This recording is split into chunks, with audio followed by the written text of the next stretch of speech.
Good morning mga kabahay and welcome back po dito sa aking YouTube channel. So dito ako ngayon sa Brookstone Park sa may barangay Kabuko ng Tresa Martires, Cavite para ipakita sa inyo ang isa sa mga model unit na ino-operate po nila dito sa project ito. So ayan po nasa harapan natin. By the way, ako nga pala si Chadwick Aport sa Poco Real Estate Broker at nanonood po kayo ngayon ng aking house tour for Anisa Single Detached. Okay, so si Anisa Single Detached ay meron po nga minimum lot area na 120 square meter and a floor area of 75 square meter. Okay, so 3 bedrooms, 2 toilet and bath, semi-complete. So wala pa siyang tiles pero may partition na at saka po ceiling. Okay, may balcony siya and pwede kang mag-park po ng isang sasakyan. Okay, so itong mapapansin po ninyo, pakita ko muna sa inyo, no? So kung papansin po ninyo, medyo may nakausngad siyang part dito. So ito. And then yung ibabaw niyan ay buhos po, no? Sementado. So I think if ever na papa-extend mo yung kanyang balcony, pwede mo na siguro ipa-extend hanggang dito po sa mga sementadong part na yun. So may papakita po natin kapag nakaakyat po tayo dun sa balcony. So available nga pala ang mga unit nila through bank and Pag-ibig financing. So ikutan muna po natin yung property.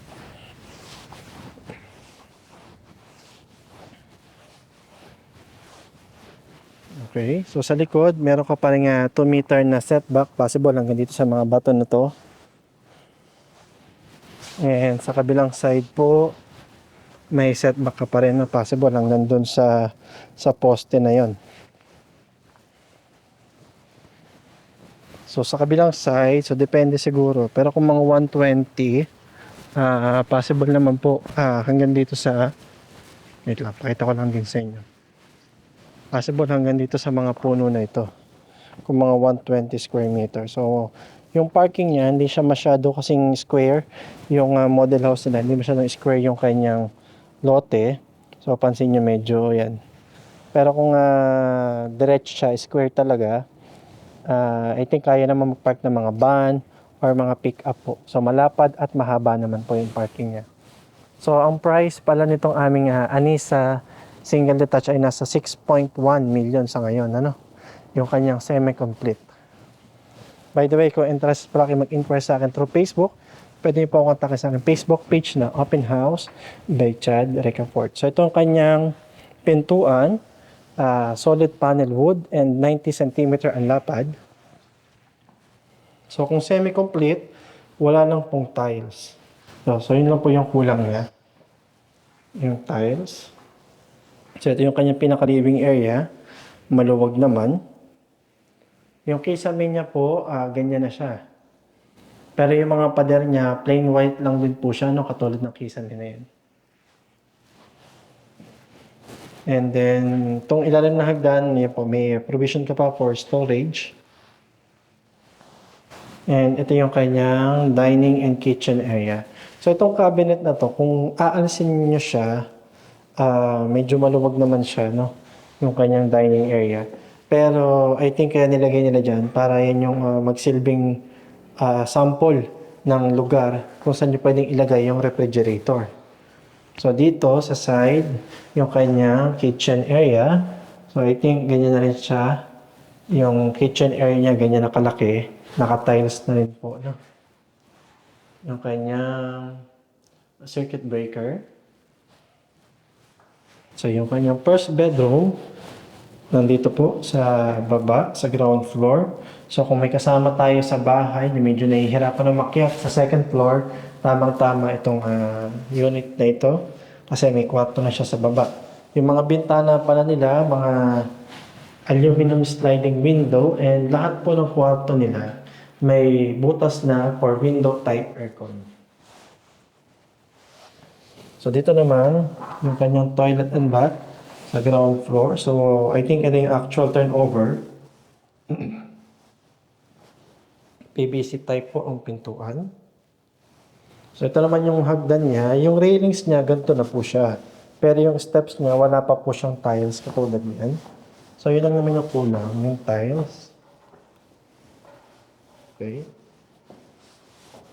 So pag-akyat po ninyo, andito na agad yung dalawang kwarto. So dito muna po tayo sa first bedroom. Pero maluluwag po yung mga kwarto at maganda yung ventilation. Maraming mga bintana.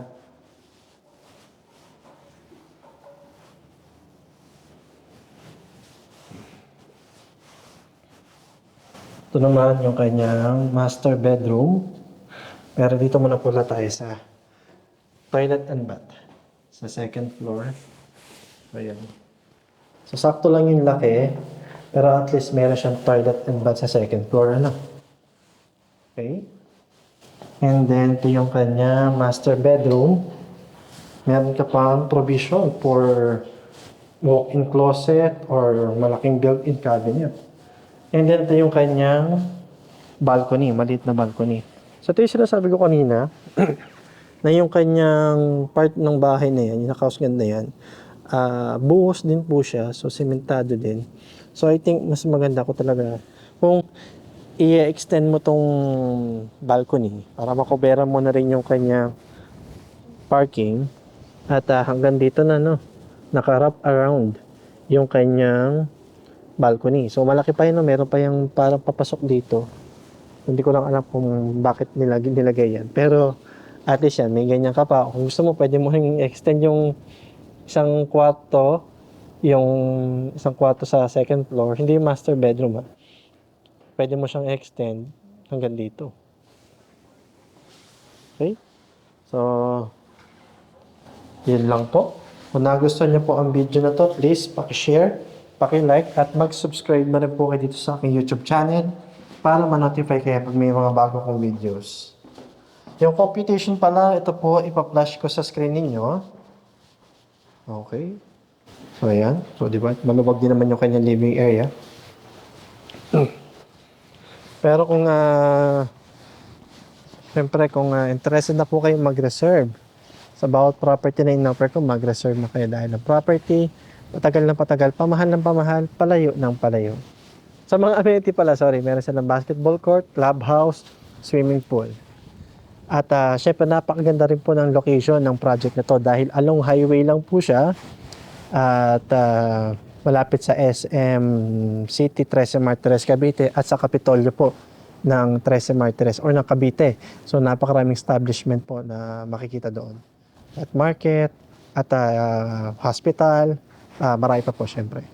So yun lang po at maraming salamat po.